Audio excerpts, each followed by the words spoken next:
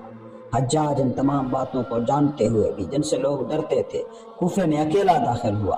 اس نے پھٹی ہوئی پوشاک میں بھیک مانگنے والے کا لباس پہنا اور اپنے چہرے کو چادر سے ڈھانپ کر صبح کے وقت دروازوں اور کھڑکیوں پر پتھر پھینکتے ہوئے لوگوں کو جگاتے ہوئے مسجد کی طرف بڑھتا گیا۔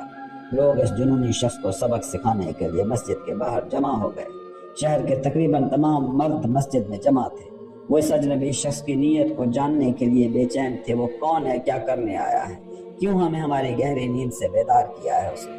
جب اس نے اپنا چہرہ کھولا تو لوگ چونک گئے۔ یہ حجاج بن یوسف تھا۔ تاریخ اسے ظالم حجاج کے طور پر یاد رکھے گی۔ میرے لیے وہ ظالم نہیں بلکہ ایک عالم آدمی تھا۔ جیسا کہ میں نے کہا، پہلے انصاف بنا ہمدردی کیا فائدہ۔ میں نے جب جوانی میں حجاج کی کوفہ مسجد میں کی جانے والی تقریر سنی تو میں نے اس کی تعریف کی۔ یہ وہ مشہور تقریر تھی جس میں اس نے کہا تھا، میں مشہور آدمی ہوں، میرے فتوحات، میرے کیے گئے کام ہر دن میری شہرت کو بڑھا رہے ہیں۔ کیا تم نے مجھے پہچان لیا؟ دیکھ رہا ہوں کچھ لوگ مجھے بہتر دیکھنے کے لیے اپنی آنکھیں پچکاتے ہیں، اپنی گردنیں بڑھا کر دیکھتے ہیں۔ یہ بڑھی ہوئی گردنوں پر جو سر ہیں کتنے خوبصورت انداز میں تلوار سے کٹیں گے۔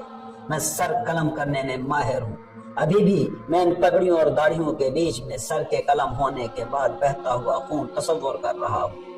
امیر المومنین نے سب سے زیادہ تند، سب سے زیادہ تیز، سب سے زیادہ مضبوط تیر منتخب کیا۔ وہ تیر میں ہوں۔ اے راکیو، اے بے وفا اور غدارو، تمہارا دل خراب ہے۔ میں ایسا نرم دل انسان نہیں ہوں جسے نرمی سے باندھ لیا جائے۔ اے غلاموں کی نسلو، میں حجاج بن یوسف ہوں۔ میں تمہیں دھمکیاں دے کر وقت ضائع نہیں کرتا۔ تم دیکھو گے کہ میں جو کہوں گا فوراً عمل کروں گا۔ مجھے زیادہ وقت ضائع کرنا اور باتوں میں لگنا پسند نہیں ہے۔ اب سے کسی بھی جگہ میں تمہیں کسی مجمع کی صورت نہ دیکھوں۔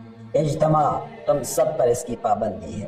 اب سے کوئی کسی سے یہ نہیں پوچھے گا کیا ہو رہا ہے، نئی خبریں کیا ہیں۔ جو کچھ بھی ہو رہا ہے وہ ہو رہا ہے، تمہیں کیا۔ فتنے کے بچوں، اب سے ہر شخص صرف اپنے کام میں لگے گا، کوئی دوسرے کے کام میں مداخلت نہیں کرے گا۔ جو بھی شخص میری گرفت میں آئے گا اس کا برا حال ہوگا۔ تمہیں سیدھا چلنا ہوگا، نہ دائیں نہ بائیں۔ میں جس شخص کو تمہارے اوپر مقرر کروں گا تم اس کی اطاعت کرو گے اور اس کے ساتھ بیعت کر کے وفاداری اور اطاعت کا عہد کرو گے، پھر تم لوگوں کا راستہ شروع ہوگا۔ مجھے سیاست اور سیاسی چالاکیوں سے سخت نفرت رہی ہے۔ میرے جوانی کے دنوں میں سپاہی، ملامی، دربار کے غلام سب مجھے اپنی سیاست میں ملوث کرنے کی کوشش کرتے رہے، لیکن یہ سب بے سود تھا۔ چونکہ میں ان کی سیاست کا حصہ نہیں بنا، اس لیے سپاہیوں نے مجھے قتل کرنے کی دھمکیاں دی، مگر میں ہنستا اور گزر جاتا۔ میں نے کہا، یہ شمس پہلے ہی مر چکا ہے، اس سے پہلے کہ وہ مرے۔ منگولوں کی سیاست اور ان کی اجارہ داری سے بھی مجھے نفرت تھی۔ سیاست شیطان کا پانی ہے۔ اگر تم اپنے ہاتھوں کو صاف کرنے کے لیے پانی میں ڈالو تو تمہاری ساری روح اور جسم شیطان کے حوالے ہو جائیں گے۔ میں نے کبھی بھی لکھنے یا لکھوانے کو پسند نہیں کیا۔ میں ہمیشہ بغیر سوچے سمجھے بات کرتا تھا، جو ذہن میں آتا اسی وقت کہہ دیتا۔ کبھی کبھار اچانک آواز بلند کرتا اور سننے والے چونک جاتے۔ ایک دن مولانا نے میری بات کرنے کے انداز اور لوگوں کے ساتھ میرے رویے پر حیرت کا اظہار کیا اور مجھ سے پوچھا، اے پرندے، تم عاشقوں کے ساتھ بڑے نرم اور مہذب ہو، لیکن دوسروں کے ساتھ کیوں اتنے تیز اور سخت ہو؟ میں نے جواب میں کہا، میں دل سے دعا کرنے والوں کے ساتھ نرم مزاج ہوں، لیکن دوسروں کے ساتھ بہت سخت اور غرور سے بات کرتا ہوں۔ چاہے وہ بادشاہ ہو یا کوئی بھی، میری زبان تلوار کی طرح ہوتی ہے۔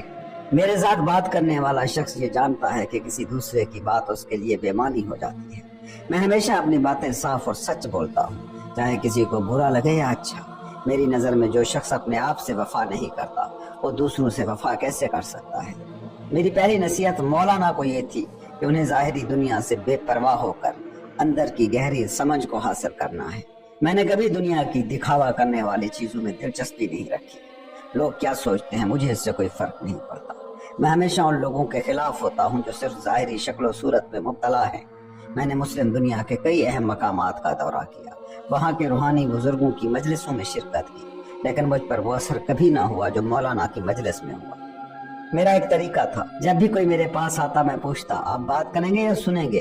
اگر وہ کہتا کہ میں بات کروں گا تو میں 3 دن تک خاموشی سے سنتا، اگر وہ کہتا کہ میں سنوں گا تو میں کہتا پھر ہم ایک ساتھ چلیں گے، اور میں بات شروع کرتا اور وہ درمیان میں بات نہ کرتا۔ اللہ کی طرف سے مجھے عطا کیے گئے الہام سے میں اپنے مخاطب کے رد عمل کو پہلے سے محسوس کر سکتا ہوں اور اس کی شخصیت و کردار کو حل کر سکتا ہوں۔ چونکہ شہرت کو میں آفت سمجھتا ہوں، اس لیے کبھی کبھار ایک تاجر کی طرح اپنے آپ کو چھپاتا ہوں۔ ہاتھ پاؤں چومنے سے میں نفرت کرتا ہوں، بولنے میں اور اللہ کے قریب ہونے میں میں موسیٰ علیہ السلام کے طریقے پر ہوں، لیکن گوشہ نشینی اور الگ ہو جانے میں عیسیٰ علیہ السلام کے طریقے پر۔ میں ہمیشہ مشاہدہ کرتا ہوں اور اپنا وقت خلوت میں گزارنا پسند کرتا ہوں۔ گمراہ لوگ مجھ سے کرامتوں کی توقع کرتے تھے اور میں یہ محسوس کرتا تھا، لیکن میں اپنے آپ کو آگے بڑھانے کے لیے شہرت کی غرض سے کرامتوں کا انکار کرنے والا ہوں۔ محبت کے لیے کرامت کی کوئی بات نہیں، لیکن عوام کو خوش کرنے کے لیے کرامت دکھا کر لوگوں کو بہلانا اور وقت ضائع کرنا کھیر تماشا ہے۔ کبھی کبھار تمہاری میں، تمہارا نفس میری روح کو ہلا دیتا ہے، کبھی میں ایک ایسا آئینہ بن جاتا ہوں جو تمہاری کمیوں، خامیوں اور بدصورتیوں کو تمہارے سامنے لاتا ہوں۔ کچھ نقل کرنے والے مجھے ایک سادہ باطنی درویش سمجھتے ہیں اور یہ مجھے کم تر سمجھنا ہے۔ جو مجھے حقیر سمجھتے ہیں میں ان سے پوچھنا چاہوں گا، میرا کام، میرا مولانا سامنے ہے اور تمہارا کام کہاں ہے؟ ایک کاغذ کا تصور کرو جس کا ایک رخ تمہاری طرف ہے اور دوسرا رخ محبوب کی طرف، یا ہر رخ ایک مختلف شخص کی طرف مڑا ہوا ہے۔ تم وہ رخ پڑھ سکتے ہو جو تمہاری طرف ہے، لیکن اصل میں وہ رخ پڑھنا چاہیے جو محبوب کی طرف ہے۔ کتابوں کو چھوڑے ہوئے سالوں ہو گئے ہیں۔ بچپن میں میں نے کئی کتابوں کے ڈھیر پڑھے، جو کچھ بھی پڑھتا وہ میرے حافظے میں اتر جاتا۔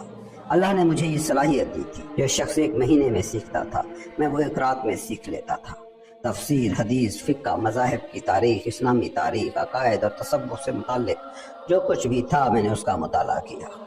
کلام مجھے پسند نہیں تھا، میں کوئلہ فروش کے ایمان کو کلامی علم کے ایمان سے زیادہ بہتر سمجھتا تھا۔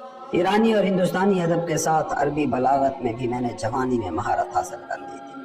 اساتذہ جب اپنی کتابوں کے ہاتھ سے لکھے ہوئے الفاظ سے بے خبر ہوتے تھے تو میں ان کو ان کے الفاظ یاد دلاتا۔ میں ایک چلتا پھرتا کتب خانہ تھا۔ میں نے یہ سمجھا کہ جو کتابیں میں تلاش کر رہا ہوں وہ کتابوں میں نہیں تھی۔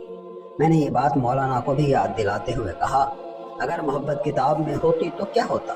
محبت کتابوں سے نہیں سیکھی جا سکتی، وہ سطروں میں نہیں سما سکتی، وہ اتنی تلخ ہے۔ آؤ میں تمہیں محبت کے بارے میں بتاؤں۔ پہلے کتابوں کو جلا دو، محبت کو عاشقوں میں مت تلاش کرو۔ محبت عاشق کا آئینہ نہیں ہے، اس لیے اندھوں کے بازار میں آئینہ نہیں بکتا۔ محبت کوئی لفظ نہیں ہے جسے تم دفتر میں لکھ لو۔ محبت پیراگرافز کو تباہ کر دیتی ہے۔ محبت کا کتاب میں نہ سمانا اسی لیے ہے کہ کتاب تشریح کا کام ہے۔ محبت تشریحات میں نہیں گھومتی۔ محبت تو خود ایک راستہ ہے جس کا کوئی سر، جس کا کوئی پیر نہیں، جس کی کوئی ابتدا، جس کی کوئی انتہا نہیں۔ جو اس راستے پر قدم رکھتا ہے وہ پیچھے مڑ کر واپس نہیں آ سکتا۔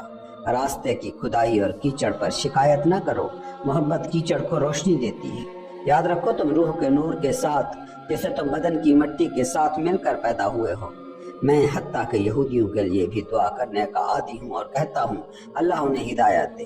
جو مجھے گالیاں دیتے ہیں ان کے لیے بھی دعا کرتا ہوں اور کہتا ہوں اللہ انہیں کفر کرنے سے زیادہ قیمتی کام دے تاکہ وہ اللہ کو یاد کریں اور معنوں کی دنیا کی طرف مائل ہوں۔ میں نے اپنے آپ سے کہا جو اللہ مجھے اس طرح پیدا کر کے یہاں لایا ہے، جب تک میں اس سے براہ راست بات نہ کروں اور جو سوالات میں نے کیے ہیں ان کے جوابات نہ ملیں تو مجھے کھانے یا سونے سے کیا کام؟ کیا میں اس دنیا میں محض کھانے پینے کے لیے آیا ہوں؟ مجھے اس سے پوچھنا چاہیے کہ میں یہاں کیوں آیا ہوں اور کہاں جانا ہے، اور جب تک مجھے ان سوالات کے جواب نہ ملے میں کھانا پینا اور سونا نہیں کر سکتا۔ اس کے علاوہ مجھے اپنی نجات اور آخرت کے بارے میں بھی معلومات حاصل کرنی چاہیے تاکہ یہاں پر ایک آرام دہ اور پریشانی سے آزاد زندگی جیوں۔ میرا مقصد بچپن سے یہی تھا اور ہمیشہ میں اس کی طرف مائل رہا۔ جیسے ایک ماں جب اپنے بچے کو خود کو جلاتا دیکھتی ہے تو فوراً حرکت میں آتی ہے اور مختلف طریقے تلاش کرتی ہے اسے بچانے کے، ویسے ہی اللہ نے اپنی خوشبو، اپنی محبت سے میری مدد کی۔ میں گالی دینے والے کو پسند کرتا ہوں، مگر جو میری تعریف کرتا ہے اسے زیادہ اہمیت نہیں دیتا، کیونکہ تعریف اگر واپس ہو جائے تو اس سے زیادہ برا ہوتا ہے۔ منافق کافر سے بھی بدتر ہے، جیسا کہ قرآن میں آیا ہے 2 چہروں والا انسان جہنم کے سب سے نچلے درجے میں ہوگا۔ میں نے اپنے نفس کو، اپنی ایگو کو اس طرح تربیت دی ہے کہ اگر میرے سامنے لذیذ پکوان ہوں اور میں واقعی بھوکا بھی ہوں تب بھی میں ان نعمتوں کی طرف نہیں دیکھوں گا جن کے لیے دوسرے لوگ بے چین ہو جاتے ہیں۔ جو وقت پر میں اسے، اپنے نفس کو روٹی دوں، وہ بے وقت دیے جانے والے کباب سے بہتر ہے۔ یہ بات معروف ہے کہ بے جان چیزیں بھی 7 ماہ سے زیادہ میرا ساتھ نہیں دے سکتی۔ جو لوگ مدرسے میں مجھے سنتے ہیں وہ پاگل ہو جاتے ہیں، مگر کیوں میں عقل والوں کو پاگل کروں؟ اس صورت میں ان سے بات نہیں کر سکتا۔ پھر بھی میں درویش نہیں ہوں، نہ ہی بن سکتا ہوں۔ یہ درگاہ صاف ستھرے لوگوں کی جگہ ہے۔ یہاں کھانا پکانے یا خریداری کے جھنجھٹ نہیں ہے۔ یہاں تک کہ بے جان چیزوں میں بھی جدائی اور ملاپ کا احساس ہوتا ہے، جیسے ایٹموں کی طرح۔ قرآن میں یہ آیت اسی کی طرف اشارہ کرتی ہے۔ کوئی چیز ایسی نہیں جو اللہ کی تسبیح نہ کرتی، لیکن تم اسے سمجھ نہیں سکتے۔ بے شک وہ رحم کرنے والا اور معاف کرنے والا ہے۔ اے میرے عشق، جس کے لیے میں نے اپنی جان وقف کی، کہاں ہو تم؟ میری جوانی اس تلاش میں گزری کہ میں ایک ایسا شیخ تلاش کروں جو مجھے جلائے، اور میں نے بہت سے شیخوں کو آزمایا مگر ان میں سے کوئی بھی مجھے نہ جلا سکا، بلکہ یہ دیکھا کہ وہ خود بھی کوئی چمک پیدا کرنے کے قابل نہیں تھے۔ مجھے یہ علم تھا کہ شہرت، مال و دولت فائدے کی بجائے نقصان لے کر آتے ہیں، اور یہ سب دنیا سے جڑے رہ کر ہی رہ جاتے ہیں۔ لوگ مسلسل جنگوں اور لوٹ ماروں کی وجہ سے دنیا سے تنگ آ چکے تھے۔ جو سکون انہیں اس دنیا میں نہ مل سکا وہ اس نے کم از کم آخرت میں تلاش کرنے کا ارادہ کیا۔ میری بھی اسی طرح تصوف کی طرف رغبت بڑھ گئی تھی۔ میں جب بھی کسی خانقاہ میں گیا جو یہ کہتا کہ میں ایسا ہوں، میں ویسا ہوں، ان سے نفرت کرتا تھا۔ میں ملک ملک گھوم رہا تھا، ایک سچے شیخ اور مرشد کی تلاش میں برسوں سے دوڑ رہا تھا۔ میرے اندر جو خلا تھا، جو خالی جگہ تھی، وہ پر کرنے کے لیے جو سوالات میرے دل میں تھے ان کے تسلی بخش جوابات دینے والا، مجھے خود سے بیگانہ کر دینے والا شیخ تلاش کرنا میری سالوں کی کوشش تھی، لیکن کوئی بھی خانقاہ میری روح کو سکون نہ دے سکی۔ یہ سلسلہ یوں ہی چلتا رہا اور میرے اندر کی خالی جگہ بڑھتی گئی، لیکن میں نے امید کا دامن نہیں چھوڑا۔ یوں عمر 60 سال تک پہنچ گئی اور میری کالی داڑھی میں سفید بالوں نے جگہ بنا لی۔ میرے جسم پر ایک چمڑے کی چادر تھی، ہاتھ میں ایک عصا تھا اور سر پر ایک ٹوپی نما کلاه تھی۔ کچھ جگہوں پر محنت مزدوری کرتا، اپنی ضرورتوں کو پورا کرتا اور کسی سے کچھ نہیں مانگتا۔ زیادہ تر مجھے بھوکا رہنا پڑتا، لیکن میں اپنے نفس سے مذاق کرتا رہتا۔ میں نے اپنے نفس سے، اپنی ایگو کے ساتھ کیا کچھ نہ کیا۔ کبھی درخت کی شاخوں پر رات گزارتا، کبھی چٹان پر سوتا، اور اکثر ان جگہوں پر جہاں میں جاتا دفن کرنے والے کے کمرے میں پڑا رہتا اور صبح کی اذان کے ساتھ مسجد چلا جاتا۔ جب مجھے جو تم ڈھونڈ رہے ہو وہ کونیا میں ہے کا پیغام آیا تو ایک دم میرے دماغ میں ماضی کی 2 یادیں جاگی۔ ان میں سے پہلی یاد یہ تھی کہ میں نے بلخ سے بڑی تعداد میں ہجرت کرنے والے ایک قافلے کو دیکھا تھا جو شام سے گزر رہا تھا، اور وہ قافلہ میری توجہ کا مرکز بن گیا تھا۔ اس قافلے میں موجود ایک بچہ جو اس وقت 5 سال کا تھا، وہ مستقبل میں میرا مرشد حضرت مولانا جلال الدین رومی تھا۔ میں نے ان کے والد حضرت بہاؤالدین کی جمعہ کے خطبے پر سماعت کی تھی اور ان کی علمی تقریر مجھے بڑی پسند آئی تھی۔ اس کا مطلب یہ تھا کہ حضرت مولانا رومی سے میری آشنائی ان کے والد کی وجہ سے بھی پیدا ہوئی تھی۔ دوسری یاد جو مجھے آتی وہ یہ ہے کہ جب میری عمر 60 تک پہنچ چکی تھی اور میں شام کے بازاروں میں چل رہا تھا، ایک آدمی جو کہ 40 سال کے قریب تھا اپنے ساتھیوں کے ساتھ چل رہا تھا۔ میری نظر میں آیا، میں اس کی طرف متوجہ ہوا اور بے اختیار اس کے قریب جا کر اپنے ہاتھ کو اس کے کندھے پر رکھ دیا۔ اے دنیا کے سوداگر مجھے ڈھونڈ، یہ کہہ کر وہاں سے دور ہو گیا تھا۔ تو یہ وہی آدمی تھا جسے میں نے برسوں تک ڈھونڈا تھا، اور یہ وہ شخص تھا جو کونیا کا رہائشی تھا۔ میں نے فیصلہ کیا اب مجھے کونیا جانا تھا اور اس مشہور شخص کو تلاش کرنا تھا۔ میں نے اپنا عصا اٹھایا اور سفر پر روانہ ہو گیا۔ جہاں بھی جاتا لوگ مولانا جلال الدین رومی کا ذکر کر رہے تھے، ان کے والد کی بزرگی اور کونیا میں غیر مسلموں کا بھی ان سے متاثر ہونے کی کہانیاں سناتے تھے۔ میرے اندر ایک آواز تھی، کہہ رہی تھی جا کر دیکھ یہ مٹھاس ہے یا زہر۔ نمازیں پڑھ کر رات کے آخری حصے میں جب میں چند گھنٹے سونے کے لیے لیٹتا تو ہمیشہ ایک دعا پڑھتا تھا، اللہ مجھے اپنے دوستوں سے ملا دے، مجھے ان کے ساتھ ملاقات نصیب کر دے۔ میں حلب میں ایک گندم کے کھیت پر لیٹا ہوا تھا اور اسی دعا میں غرق تھا کہ مجھے خواب میں یہ بتایا گیا کہ میری آرزو پوری ہوگی، لیکن اس کے لیے مجھے اناتولیا کے علاقے جانا ہوگا۔ اس کے جواب میں مجھ سے یہ پوچھا گیا کہ میں کیا عطیہ دے سکتا ہوں۔ میں نے جواب دیا میرا سر۔ جاگنے کے بعد فوراً میں سفر پر روانہ ہو گیا۔ جیسے جیسے میں اناتولیا میں سفر کرتا مولانا رومی کا نام اور شہرت ہر جگہ سننے کو ملتی۔ فیصلہ کر لیا تھا کہ میں کونیا جاؤں گا، اگر مجھے وہ مل گیا تو مسئلہ حل ہو جائے گا، ایک دن میں نے عرفہ میں ایک شخص کو دیکھا جو کہ کوڑے کھا رہا تھا، لیکن اس کی آواز نہیں نکل رہی تھی۔ جتنی بار وہ مارا جاتا وہ اور خاموش ہو جاتا۔ میں اس کے پیچھے چل پڑا اور پوچھا کہ کیوں مارا جا رہا ہے۔ اس نے بتایا کہ وہ ایک عورت سے محبت کرتا تھا اور اس کے لیے سب برداشت کر رہا تھا۔ میں نے اسے کہا، کاش تم یہ جان پاتے کہ اللہ ہمیشہ تمہیں دیکھ رہا ہے۔ یہ سن کر وہ زمین پر گر کر چلایا۔ حضرت ابراہیم علیہ السلام کی زیارت گاہ پر مجھے ایک زبردست روحانی لذت حاصل ہوئی۔ وہ رب جو نمرود کی آگوں میں ابراہیم کو جلاتا نہیں تھا، میرے اندر بھی ایسی ہی آگیں بھر گئی ہیں، ایسے ہی شعلے میرے چاروں طرف ہیں۔ میری دعا ہے کہ مجھے وہ دوست مل جائے جو میری آگ کو ٹھنڈا کرے، میرے دل کی ہوا بنے اور میں جلدی سے کونیا پہنچوں۔ پھر میں ایک ہفتے بعد دیار بکر پہنچا۔ صبح کی نماز سے لے کر دوپہر تک مجھے راستہ کھو گیا۔ 3 دن کی مسافت کے بعد میں ایک پہاڑ کی بلند چوٹی پر پہنچا۔ یہاں سے نیچے ایک ڈھلوان، ایک ندی اور ایک گاؤں کی گلیوں کا منظر دیکھ رہا تھا۔ گاؤں بہت دور تھا۔ گاؤں کے اوپر کی پہاڑیاں بچوں کے قد کی طرح دکھائی دیتی تھیں۔ خلاصہ یہ کہ میں نے اپنی جان کو موت کے حوالے کر دیا اور خود کو نیچے لڑکا دیا۔ جب گاؤں والوں نے مجھے گرتے ہوئے دیکھا تو وہ مجھے ایک جن یا حضرت خضر سمجھ بیٹھے۔ دیار بکر سے میں اچانک اور خاموشی سے روانہ ہو گیا۔ رات کا وقت تھا اور میرے قدم میرے خوابوں کو روندتے جا رہے تھے۔ میں فوراً پونیا پہنچنے کی جستجو میں تھا، جیسے میں نے برسوں تک مولانا کو تلاش کیا ہو اور جیسے مولانا نے برسوں سے مجھے انتظار کیا۔ جیت کی امیدوں سے بھرا ہوا تھا۔ میں پونیا کو اپنے وطن کی طرح دوڑتا جا رہا تھا۔ میرے لبوں پر نامعلوم کی یعنی مولانا کی پیاس تھی۔ میں تمہاری طرف آ رہا ہوں۔ میری سانس کبھی ایک صحرا کی تیز ہوا کی طرح جلانے والی، کبھی ایک صحرا کی رات کی طرح ٹھنڈی ہو جاتی۔ ارزنجان جاتے ہوئے ایک صوفی جماعت نے میرا ساتھ دیا۔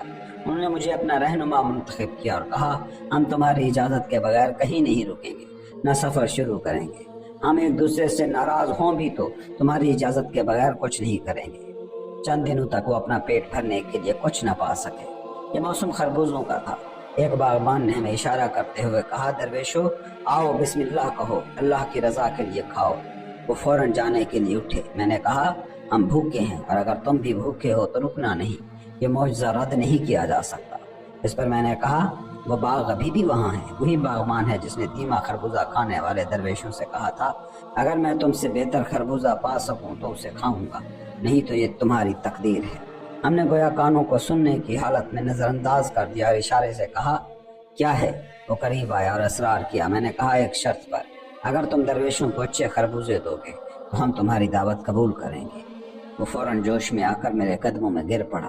اصل میں وہ آدمی ان خربوزوں کو درویشوں کو دینے کا ارادہ نہیں رکھتا تھا۔ میں نے کہا، تم درویشوں کو بہترین خربوزے نہ دو، تم بہترین خربوزے خود کھاؤ اور اللہ کے راستے میں خراب خربوزے دو، یہ تمہارا حق نہیں ہے۔ وہ آدمی چیخ مار کر زمین پر گر پڑا اور درویشوں کو 3 دن تک اپنے یہاں مہمان رکھا۔ اس نے بکریاں ذبح کی۔ میں نے کہا، یہ کافی ہے، تم نے درویشوں کو اتنے دن مہمان رکھا، اب خود اپنے بارے میں سوچو۔ پھر میں نے سفر جاری رکھا۔ ارزنجان پہنچا، دوستوں سے جدا ہو چکا تھا اور یہاں مجھے کوئی نہیں جانتا تھا۔ اچھا وقت گزرا، کھیل کھیلے، کشتیاں کی، لیکن جلد ہی لوگوں نے مجھے پہچان لیا اور کہا، تم خود شمس ہو۔ میں نے 3 دن تک مزدوری کی تلاش کی مگر کسی نے مجھے کام پر نہ رکھا۔ مجھے کمزور سمجھ کر انہوں نے مجھے منتخب نہیں کیا۔ ایک دن ایک تاجر کی نظر مجھ پر پڑی۔ اس نے اپنے غلام کو بھیجا اور مجھ سے پوچھا کہ میں یہاں کیا کر رہا ہوں۔ میں نے جواب دیا، کیا تم اس راستے کے مالک ہو؟ اگر تم شہر اور راستے کے مالک ہو تو بتاؤ۔ مختصراً اس آدمی نے میری عزت کی اور مجھے اپنے گھر لے آیا۔ وہاں مجھے اچھے مقام پر بٹھایا، کھانا پیش کیا اور خود دور بیٹھا رہا۔ جب میں نے کھانا ختم کیا تو اس نے کہا، جب تک تم اس شہر میں رہو روز آ کر کھاؤ۔ یہ بات مجھے جانے سے روکنے والی تھی۔ ایک دن اس نے مجھے دیکھا اور کہا، مجھے اس مشکل سے نکال، کیونکہ دوستی یک طرفہ نہیں ہوتی، دل سے دل تک کھلنے والی کھڑکیاں ہوتی ہیں۔ میرا دل تیرے لیے جل رہا ہے اور مجھے یقین ہے کہ تجھے بھی ایسا ہی کچھ محسوس ہوتا ہے، پھر مجھے پردے میں کیوں چھپائے رکھے ہو؟ بتاؤ اس کی حکمت کیا ہے؟ میرا طریقہ یہ ہے کہ جسے بھی چاہوں پہلے اس کے ساتھ سختی کرتا ہوں، پھر اپنے سارے وجود کے ساتھ اس کا ہو جاتا ہوں، اپنی بھلائی سے، اپنی تکلیف سے، اپنے جسم سے، اپنی ہڈیوں سے، کیونکہ بھلائی ایسی چیز ہے کہ اگر تم 5 سال کے بچے کو بھلائی دکھاؤ تو وہ تمہارا ہو جاتا ہے، لیکن سچا شخص وہ ہے جو اپنے رہنما کی تکالیف کو سمجھتا ہے۔ وہ جانتا ہے کہ اس نے کس طرح مشکلات کا سامنا کیا اور کیسے صبر کیا، حتیٰ کہ یہ بھی سمجھتا ہے کہ ان مشکلات کے بعد اس کا کیا عروج آیا ہے اور اس کے رہنما کو کہاں لے جایا جائے گا۔ وہ جانتا ہے کہ اس کے راز کیسے کھلے اور وہ کس طرح فنا سے نہیں ڈرا بلکہ تکالیف بلکہ ہزاروں مشکلات کے ساتھ ان کا سامنا کیا۔ محسوس میں عصر کی نماز پڑھ کر سفر کے لیے روانہ ہونے ہی والا تھا کہ مسجد کی دیوار کے قریب ایک شخص کو بلند آواز سے دعا کرتے ہوئے سنا، اللہ میری رحمت کے دروازے کو کھول۔ کیا اللہ کی رحمت کا دروازہ بند ہے کہ تم کھولنے کی دعا کر رہے ہو؟ رحمت کا دروازہ تو ہمیشہ کھلا ہے، دروازہ تمہارا کھلا ہے یا نہیں اس پر توجہ دو۔ کیسے دعا کرو؟ گناہ ترک کرنے سے بہتر اور کیا دعا ہو سکتی ہے؟ تم دنیا کو آخرت کے ساتھ نہیں لے جا سکتے، اس لیے ایسے جیو کہ دنیا تمہیں آخرت کی طرف لے جائے۔ کام تمام ہو چکا تھا، حکم اللہ کا ہے، میں کچھ نہیں کر سکتا، بس میں دعا گو ہوں کہ وہ ایمان کے ساتھ مرے تاکہ آخرت کے عذاب سے محفوظ رہے۔ پھر میں اپنی راہ پر چل پڑا۔ جب امام واپس آیا تو وہ دیکھے گا کہ مؤذن بہت پہلے مر چکا تھا۔ میں کونیا کی طرف قریب پہنچ رہا تھا۔ عشق مولانا وطن وصال۔ اللہ اگر تیرے دروازے سے عشق کے محل میں کسی انسان کو داخل کرے تو اسے کیسے کہہ سکتا ہے کہ میں تجھے نہیں محبت کرتا؟ اے کونیا، تیری طرف آنے تک برسوں تک چلتا رہا، میری زندگی راستوں پر اپنا جال بن چکی تھی۔ چلتا رہا، میرے کندھے پر رات کی سیاہی کا ایک فرچہ آیا، پاؤں میں سوراخ والی جوتی تھی مگر میری آنکھوں میں سورج اور اپنے بستر کو تلاش کرنے والی ندیاں اپنے اندر لیے ہوئے۔ میں اخروٹ کی خوشبو سے مہکنے والے راستوں پر سے گزرا، میرے اندر کی چیخیں ہمیشہ میرے قدموں سے آگے تھی۔ کہاں ہے میرا سمندر اے کونیا؟ کونیا جانے کا ارادہ بے مقصد نہیں تھا، میری آخری امید کونیا میں تھی۔ خواب میں جو شیخ میں تلاش کر رہا تھا وہ کونیا کا سلطان تھا۔ خوابیں ایسے ہی دکھا رہی تھی، راستے اس کے پتے کی نشاندہی کر رہی تھی۔ 1244 کے نومبر کے مہینے میں ایک جمعرات کی شام میں کونیا پہنچا۔ جب میں نے دور سے کونیا کے مینار دیکھے میری بے خودی بڑھ گئی۔ راستے میں ایک نوجوان سے میں نے ایک سرائے کا پوچھا، اس نے شکر خانہ بتایا۔ وہ مجھے عجیب انداز میں دیکھ رہا تھا، مجھے ایک امیر تاجر سمجھ رہا تھا۔ یہاں آپ کیا خریدنے آئے ہیں؟ ایک ہیرا، میں نے کہا۔ پھر آپ غلط شہر آئے ہیں دوست، یہاں چاول اور چاندی ملے گی۔ ہمارے شہر کے دستکار اور سونے کے کاریگر بڑے مشہور ہیں۔ بازار میں نیلے پتھر، موتی اور دیگر پتھر تو مل سکتے ہیں لیکن یہاں کوئی ہیرا نہیں ہے۔ ایک بے مثال ہیرا تمہاری آنکھوں کے سامنے ہے اور تم صرف شیشے ہی دیکھ رہے ہو۔ اب مجھے مزید ٹال مت کر، کمرے کی چابی دے میں اوپر چلا گیا۔ کمرے میں داخل ہوا تو وہاں ایک تکیہ تھا اور کپاس کا بستر تھا۔ میں نے سب کچھ ہٹایا اور ایک کونے میں رکھ دیا۔ زمین پر بچھی ہوئی گھاس مجھے کافی تھی۔ افطار کیا، ہاتھ کے سائز کی روٹی اور آدھی پیالی پانی کے ساتھ۔ نماز پڑھی، کپڑے دھوئے اور لٹکا دیے۔ کل ہوگی، عشق ہوگا، کہتے ہوئے آرام کرنے جا بیٹھا۔ اگلے دن 25 نومبر تھا۔ صبح کی نماز پڑھ کر قرآن پڑھا، پھر واپس سرائے کی طرف جا رہا تھا۔ سب لوگ، مرد عورت بچے، مجھے عجیب نظروں سے دیکھ رہے تھے، گویا پورے شہر میں ہی واحد اجنبی ہوں، یا جیسے میرے جسم پر کوئی عجیب نشان ہو۔ سرائے کے دروازے کے سامنے پتھر پر بیٹھا ہوا تھا، آتے جاتے لوگوں کو دیکھتے ہوئے۔ میرے خیالات مجھے کئی برس پیچھے لے گئے، دمشق میں پہلی ملاقات کی طرف۔ ماضی کی پراسرار یادیں میری آنکھوں کے سامنے آ گئیں۔ کبھی دونوں دمشق میں ملے تھے، بڑی مسجد کے سامنے۔ شمس حلقہ میں خطاب کر رہا تھا، اسی وقت جو اضطراب اور شک کے گھیرے میں پھنس کر نیند کی راتیں گزار رہا تھا۔ مولانا اس آواز کے حامل کو سننے کے لیے قریب پہنچے۔ آواز کسی دوسری دنیا سے آ رہی تھی، ایک پراسرار دنیا سے۔ وہ جو بنیادوں سے سرشار اور لرزتے ہوئے تھا، وہ الفاظ نہیں تھا، نہ ہی معنی، بلکہ بات چیت کا رنگ، آہنگ اور اثر تھا جو سب کو متاثر کر رہا تھا۔ لیکن مولانا کے لیے وہ الفاظ کچھ اور ہی ذائقہ رکھتے تھے، وہ الفاظ اسے جلا رہے تھے۔ مولانا نے اپنی نظر کو شمس پر مرکوز کیا، اس کی فقر، تکلیف اور عظمت پر۔ شمس نے بھی اس کی طرف دیکھا اور اسی لمحے ان کی نگاہیں مل گئیں، جس سے ان کے اندر لامتناہی اور جاویداں کی گونج اٹھی۔ شمس نے اپنی باتیں روک دی اور اچانک غائب ہو گیا۔ مولانا جو ماں کے کھوئے ہوئے بچے کی طرح بے چین تھے، ادھر ادھر دیکھ کر اس لفظ کے مالک کو تلاش کرتے رہے جو اسے جلا رہا تھا۔ بے سود، کہیں بھی اسے نہ پایا، جیسے زمین پھٹ کر شمس کو نگل گئی ہو۔ اضطراب اور تجسس میں وہ جو کچھ ہو رہا تھا اس کا مفہوم سمجھنے کی کوشش کر رہا تھا کہ اچانک ان کے کندھے پر ایک ہاتھ کا لمس آیا، ان کے اندر روشنی کا منبع۔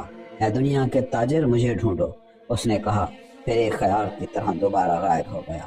سب اس ہونے والے حالات میں حیرانی کی حالت میں تھے۔ مولانا نے اپنے دل میں ایک بے بیان جلنے کا احساس کیا۔